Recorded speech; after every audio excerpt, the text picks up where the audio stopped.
We start today now with a unique behind-the-scenes look at the new recruit training for Marine Special Forces in the Turks and Caicos. Our One Caribbean News' Deandra Hamilton takes us there. This is what history in the making looks like.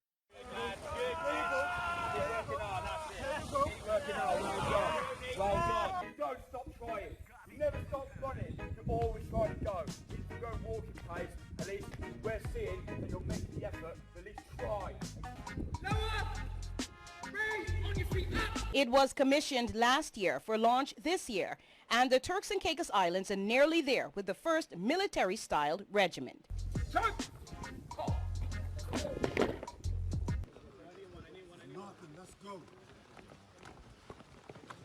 Come on, first line, let's go.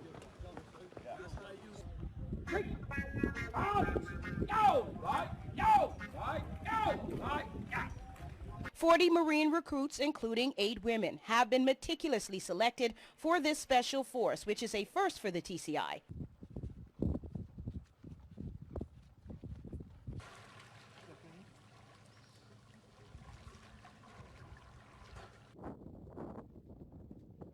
A short-term team from the United Kingdom is deployed and was landed on July 7th to take the recruits, who range in age from 18 to 54 years old, across the finish line, a line which actually approves them to begin service. The TCI regiment is military trained to bolster border enforcement, to bring humanitarian support in a hurricane or other natural disasters, and now the mainly volunteer unit is sanctioned to help TCI in its COVID-19 response. Recruits hail from North Caicos, Grand Turk, and Providenciales, and recently Washington Mizik, the country's premier and finance minister, and Nigel Dakin, the territory's governor, visited, inspected, and gave that vital nod of approval for a unit which supports a maturing Turks and Caicos Island.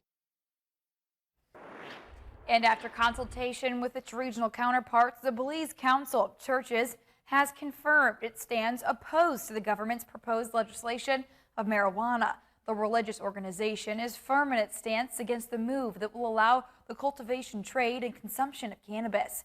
Bishop Moses, who also represents the religious community in the Senate, said the Belize Council of Churches will not be supporting the proposed legislation or anything else that comes from the government concerning legislation in the present format.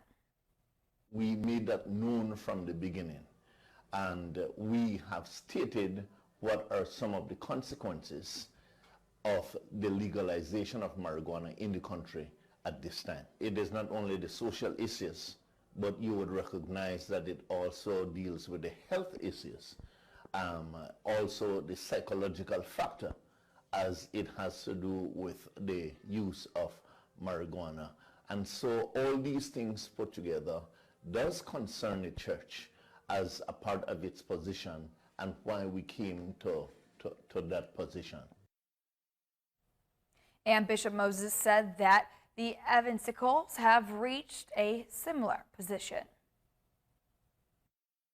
I know that the evangelicals, for example, will speak for themselves, but they are quite clear as to what their position is, insofar as understanding the fact that it will not only affect us and affect the society, but it is a whole health concern, and it is where we are as the body of the church, on the understanding that the body is the temple of the Lord.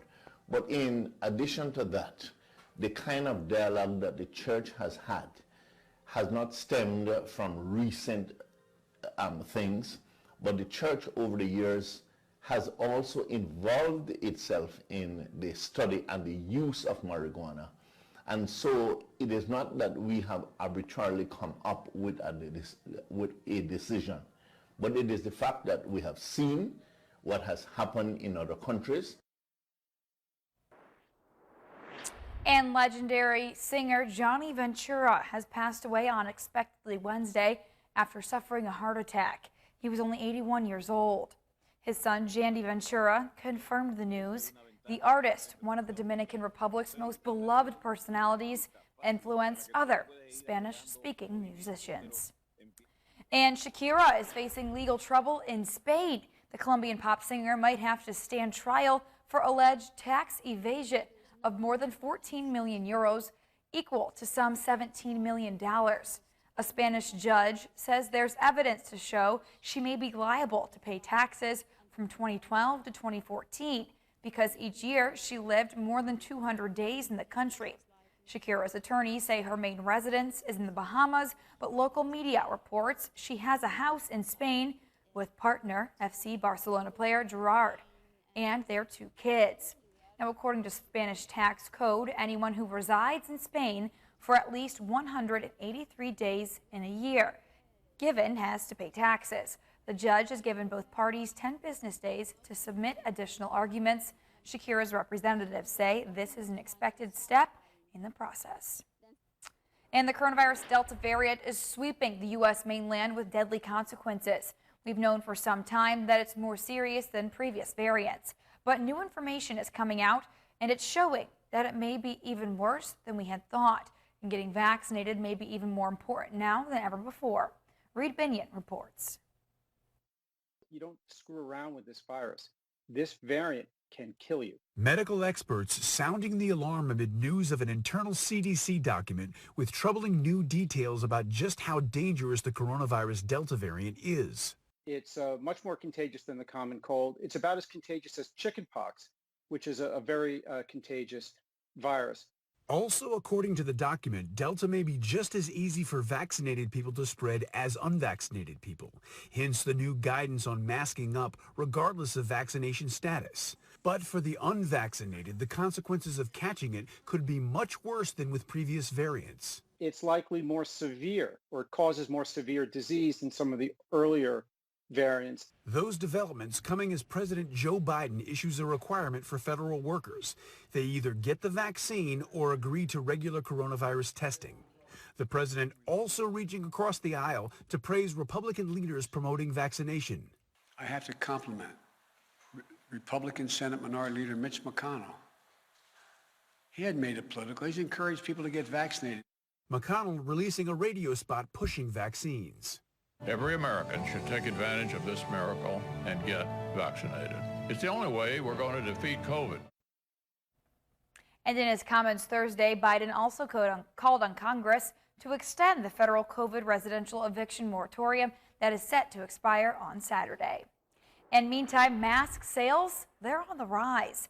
Mask has started to disappear from store shelves, but a check of businesses and other data sources show sales are on the rise. This comes as people start to worry about the surge in cases from the Delta variant. Sales of face coverings were up 24% for the week. That ended Tuesday. Now that's according to the Adobe Digital Economy Index.